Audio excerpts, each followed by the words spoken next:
झरने अनेक झरते जिसकी पहाड़ियों में, चिड़ियाँ चहक रही हैं हो मस्त झाड़ियों में।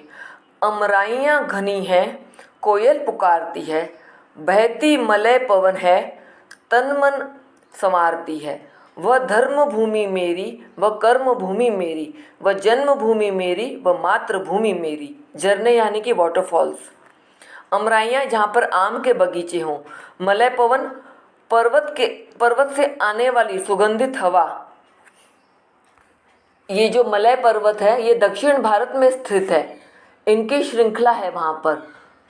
तो यहाँ पे अत्यधिक चंदन के वृक्ष पाए जाते हैं, इसीलिए चंदन का नाम भी यहाँ पर मलय प्रसिद्ध हो गया।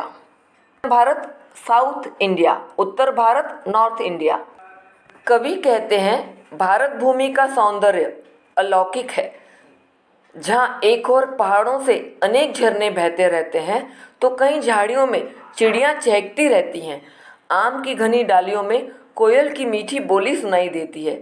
तो मलय पर्वत से आने वाली सुगंधित, क्योंकि वहाँ पे चंदन के वृक्ष हैं इसलिए सुगंधित वायु सबके तन मन को मदमस्त कर देती है, सबको खुश कर देती है। यहाँ का वातावरण बहुत ही खास होता है। यह मेरी धर्म भूमि है जो मुझे धर्म के रास्ते पर, स्पिरिचुअल पाथ पर चलना सिखाती है तथा कर्म की ओर प्रेरित करती है कि हमें हमेशा अपने कर्म करते रहने चाहिए और फल की इच्छा नहीं करनी चाहिए। से प्रेरित करने के कारण यह मेरी कर्म भूमि है। इसी भूमि पर मैंने जन्म लिया है तथा माता के समान इसने मेरा पालन पोषण किया है। अतः यह मेरी जन्मभूमि और मातृभूमि दोनों है। कवि ने भारत भूमि को धर्म भूमि और कर्म भूमि कहकर क्यों संबोधित किया है?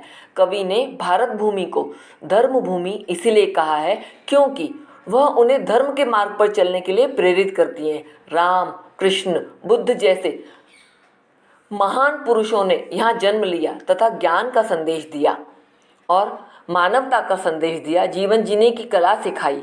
इसी पवित्र भूमि पर गौतम ने जन्म लिया और सांसारिक मोह माया का त्याग कर, ज्ञान की खोज कर जीवों पर दया करने का पाठ पढ़ाया कि किस प्रकार हमें अपना जीवन व्यापन करना चाहिए, किस प्रकार हमारे अंदर दया की भावना, मानवता की भावना, संवेदनशीलता, सहानुभूति, ये सारी बातें जो है हमें हमारे ऋषि मुनियों ने, ऐसे महान गुरुओं ने इनका पाठ पढ़ाया।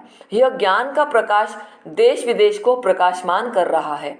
यह कवि की कर्म भूमि है जहाँ श्री कृष्ण ने अर्जुन को गीता का उपदेश देकर निष्फल काम करने की प्रेरणा दी है। मतलब इस प्रकार काम करो, इस प्रकार अपने कर्म करो, कर्म करते रहो और उसकी फल की अपेक्षा ना करो, ऐसा करने की प्रेरणा दी थी। यह देश उन्हें इस कर्म प्रधान संसार में निरंतर कर्म करने के लिए प्रेरित कर रहा है।